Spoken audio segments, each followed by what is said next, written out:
Continuamos con este segundo video. Estábamos viendo ejemplos de transversalidad, como para ver cómo el turismo atraviesa y es atravesado por distintas áreas, ¿no?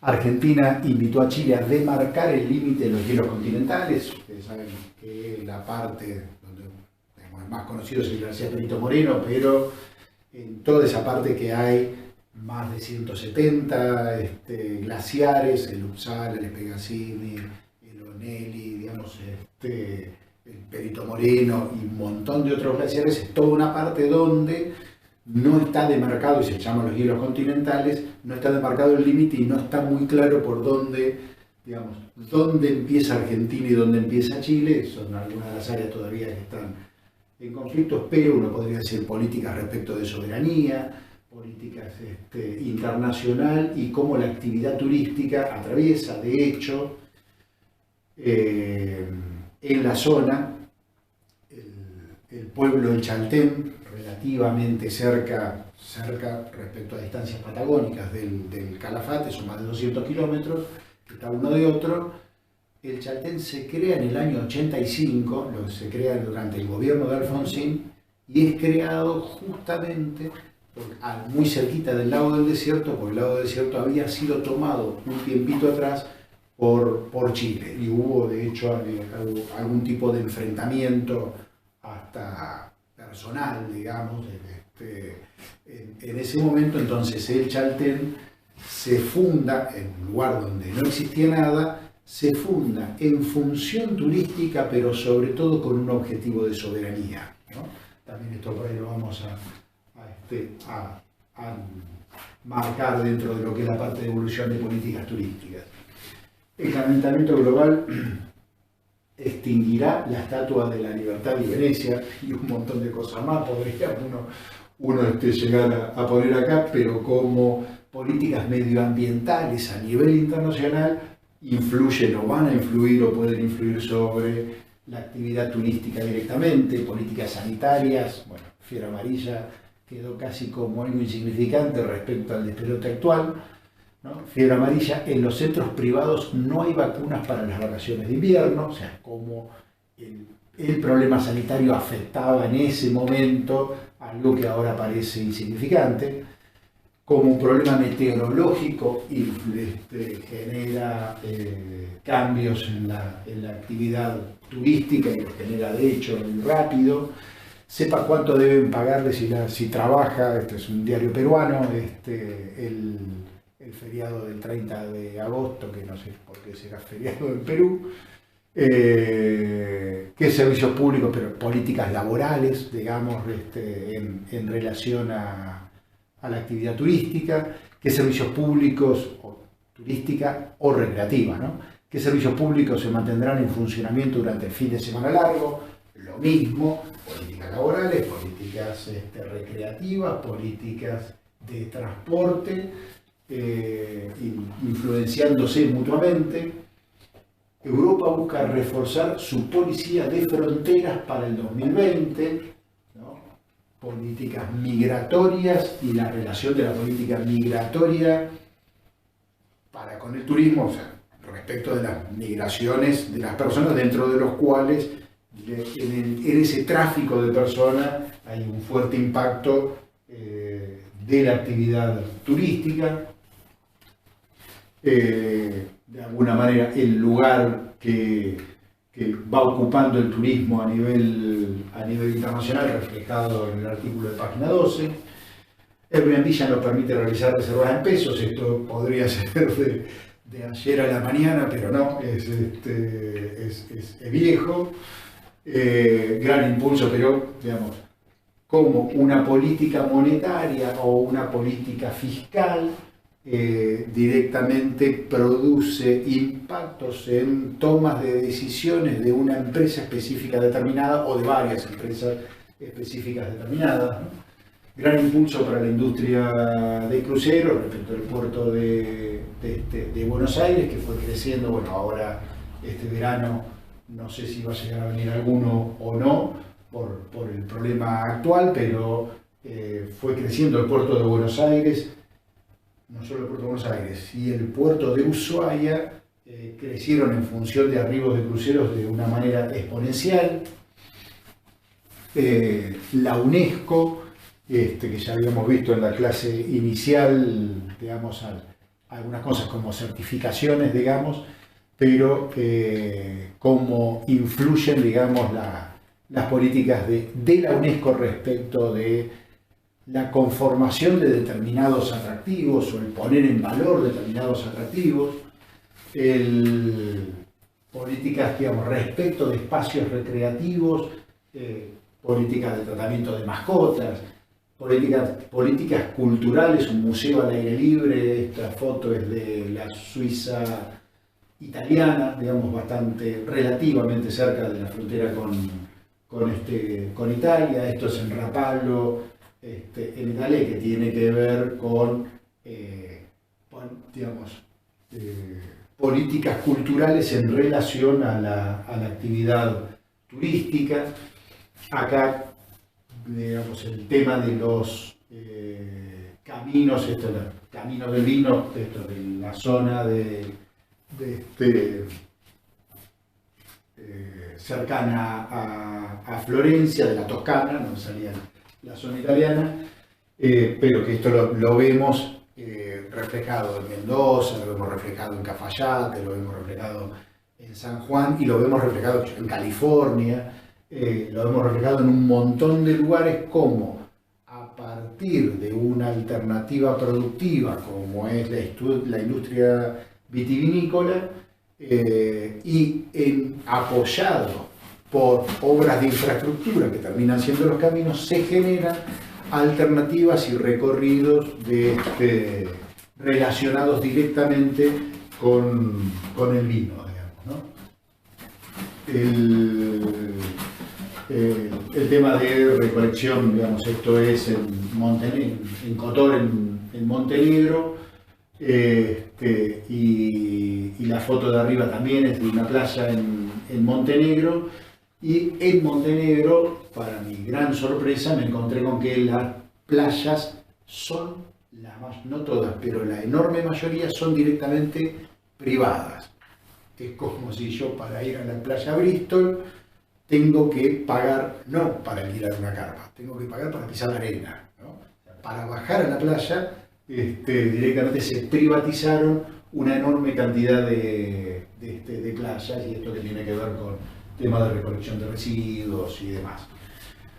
Vamos a meternos ahora en la planificación como instrumento de política. No va a ser una clase de planificación, no es en absoluto la idea pisar a la asignatura de planificación. Hay un concepto, sobre todo para quienes todavía no la cursaron, y que saber básicamente y mínimamente de qué estamos hablando. Y para un resumen, nada mejor que Anderek, que es un investigador argentino mundialmente reconocido.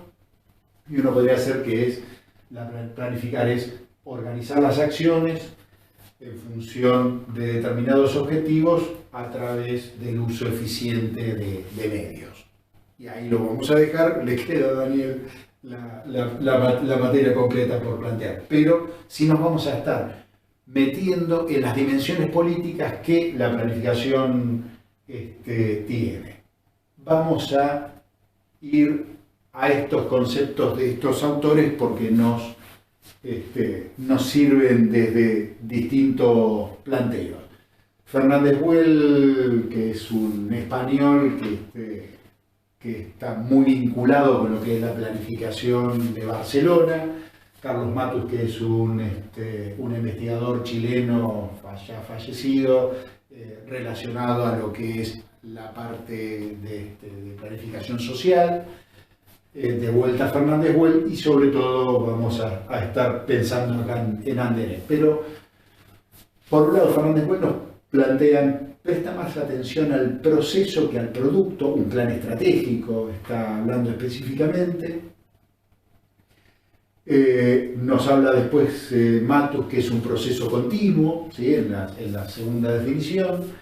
De vuelta acá Fernández Güell nos habla de que es un esfuerzo continuo, sin el cual el proceso de movilización social no tendría lugar. Y acá vamos a pararnos y centrarnos en Anderegg. Quisiera plantearnos, dice Anderegg, dos cuestiones sustantivas. La planificación es letra muerta, es un trabajo inútil si no existe la voluntad política de realizar lo que se planifica. Y la segunda cuestión, existe una cierta ingenuidad entre los planificadores al actuar como si la planificación fuese una técnica capaz de introducir per se un elevado nivel de racionalidad en la acción política. Nos está poniendo, Anderegg no está desestimando o subestimando la potencialidad de la planificación. Yo diría que todo lo contrario, lo que hace es ponernos unas luces amarillas intermitentes diciendo, ojo, cuidado, que sin voluntad política podemos generar un hermoso documento, por un lado. Y al mismo tiempo, ese documento, esa planificación en sí, si no existe racionalidad dentro de la acción política previa, si no hay definiciones políticas previas que sustenten esa planificación, no es que la planificación va a ser mágica, es un instrumento, ¿sí? Y como todo, yo puedo tener una guitarra, es un instrumento, pero eso no significa que voy a tocar de manera espectacular la guitarra.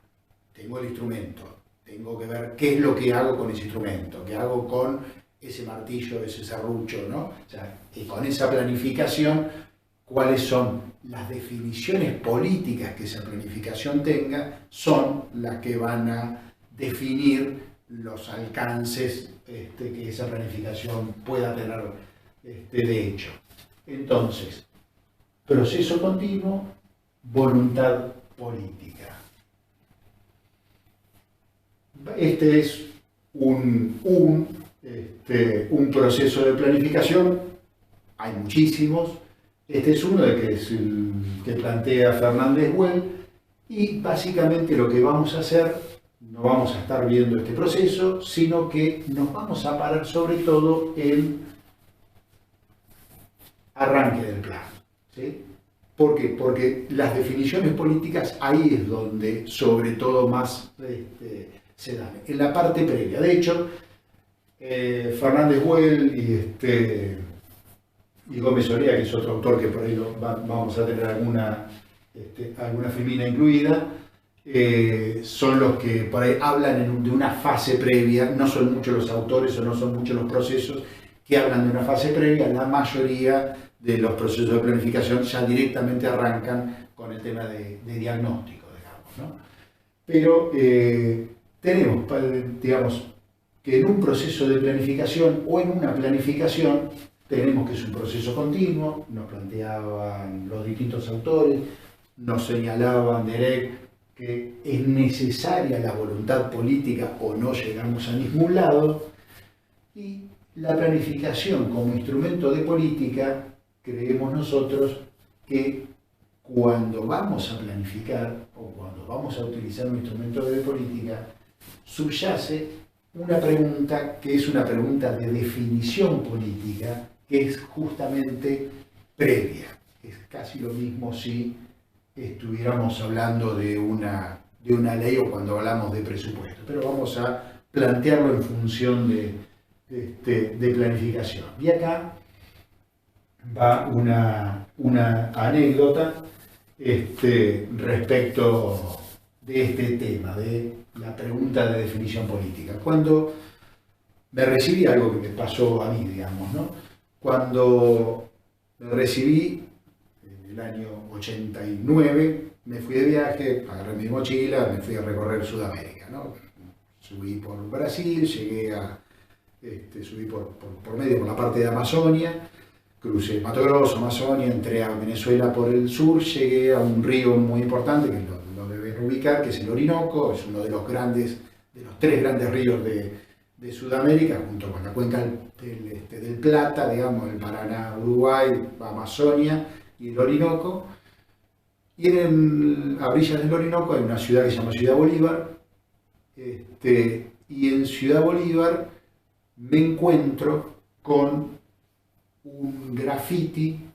Viajaba con un amigo que nos habíamos recibido juntos, no de licenciado en turismo, de otra cosa, y cuando ve el graffiti me quiere sacar una foto y yo me niego, le digo que no. En ese momento la foto no era digital, había que comprar rollo, eran carísimos, no teníamos un mango, pero en realidad el cartel a mí me había molestado y mucho. El cartel decía esto, ¿no? O sea, el graffiti digamos, está armado, obviamente no es la foto del graffiti que vi.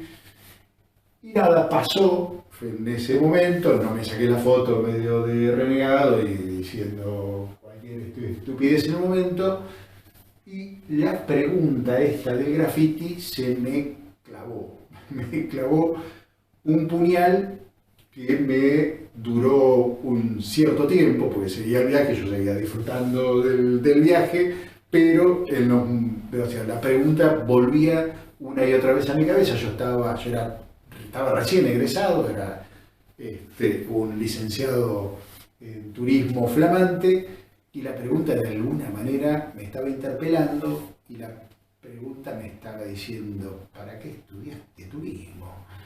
O sea, sos un estúpido que estudiaste turismo, ¿no? Que no sirve para nada esto, ¿no? Me molestó la pregunta, y en un momento determinado, fue como más de un mes después de haber visto el graffiti, me di cuenta que la pregunta que estaba en el paredón, turismo pa' quién, era la pregunta de definición política. La respuesta a esta pregunta es la definición política básica, ¿sí? Yo creo que el que pintó el cartel jamás pensó que es una lástima que haya dicho que no a sacar la foto, porque hubiera sido mucho más interesante tener una foto del original. Pero esta pregunta básica de definición política, digamos, la respuesta a esta pregunta es la definición política, nos está diciendo quiénes van a ser, la respuesta nos va a plantear quiénes van a ser los beneficiarios de las políticas turísticas que tomemos. Si es un plan, será cuál es el beneficiario del plan. Y eso tenemos obviamente que plantearlo de antemano. ¿Quiénes son los beneficiarios de una ley? ¿Quiénes van a ser los beneficiarios del presupuesto que estemos planteando, votando, ejecutando, ¿no? ¿Van a ser los turistas? Es una alternativa. O sea, la respuesta que ustedes pueden llegar a pararse y decir: no, tienen que ser tales. Esa respuesta es el posicionamiento de ustedes, es la definición política de ustedes respecto a esa pregunta, que es la pregunta central de política turística, a mi criterio, ¿sí? Pueden ser, digamos, las respuestas posibles, los turistas, y en ese caso cabe preguntarse qué mirada prevalece sobre los turistas, porque uno puede, cuando dice turista, decir: ¿qué entiendo yo por turista? Entiendo por turista a aquella persona que consume en mi centro turístico, digamos. Entiendo a turista en su rol de ser humano completo, en el cual una de sus facetas es también la de ser consumidor. Son distintas respuestas, son distintos turistas, ¿sí? Son las mismas personas, pero de acuerdo a, en función de qué yo esté pensando la actividad turística, o sea, en función de qué esté implementando esas políticas turísticas, la mirada que yo tenga respecto del turista me va a estar variando cuál va a ser la política que vaya a tomar. Si van a ser los operadores turísticos los beneficiarios de las políticas, es otra cosa, y las políticas también van a cambiar claramente van a cambiar mucho respecto a si los beneficiarios son los turistas. Ahora, si son los operadores turísticos pueden ser locales o pueden ser foráneos. Y la cosa cambia y bastante. Cambia no solo en cuáles son las políticas que voy a adoptar, sino cuáles van a ser las consecuencias de esas políticas que yo voy a adoptar, ¿no? Piensen ustedes, si lo pienso solamente en función de operadores turísticos locales como beneficiarios, ¿cómo se darían las cosas en un centro turístico determinado? Imagínense el que más les guste, y cómo serían las cosas si fuera exactamente lo contrario, ¿no? Si quieren, imagínense ejemplos claros, piensen esto en función de Punta Cana, ¿no? O cualquier otro enclave del Caribe del estilo Punta Cana. Por ahí, Cancún por ahí se salió de escala, por eso es mucho más claro el caso de Punta Cana, ¿no? ¿Qué es lo que pasa? ¿Quiénes son los beneficiarios? ¿No? O sea, claramente, digamos, son los operadores turísticos foráneos, son las grandes cadenas hoteleras, los grandes beneficiarios de las políticas turísticas adoptadas en ese lugar. ¿Y qué me hubiera pasado o cómo sería actualmente Punta Cana si se hubieran pensado las políticas turísticas en función de, digamos, beneficiar solamente a los operadores turísticos, pero no a los foráneos, sino a los locales? ¿Punta Cana sería lo que hoy es Punta Cana? Claramente no, sería otra cosa. ¿Sería mejor? No sé. ¿Sería peor? Tampoco lo sé. Tengo, digamos, mis pensamientos y me imagino determinadas cosas. Es contrafáctico esto, no es algo que no sucedió, pero, digamos, por ahí puede llegar a servir el ejercicio para entender cuáles son las influencias que la política tiene, para este caso la política turística. ¿Los beneficiarios tienen que ser los residentes? Digamos, ¿solo los residentes exclusivamente? ¿Lo pienso las políticas en función de esto? ¿Se toman en cuenta los migrantes? Digamos, porque hay un encuentro social fuerte siempre dentro de la actividad turística y casi en muchos casos se piensa solo en el encuentro operador turístico turista, pero en realidad estamos teniendo multiplicidad de encuentros y en esa multiplicidad de encuentros se dan multiplicidad de relaciones que generan distintos tipos de situaciones. Las políticas pueden, digamos, fomentar más una cosa u otra en función de cuáles sean las tomas de decisión que he visibilizado, que es lo que sucede en la mayoría de los lugares, o no, o pueden estar visibilizados y ser parte inclusive de la política. Hacemos otro impasse acá y vamos a ver muy rápidamente el tema del arranque del plan, y les van a quedar las filminas a ustedes, y con el tercer video calculo yo que ya vamos a terminar la clase.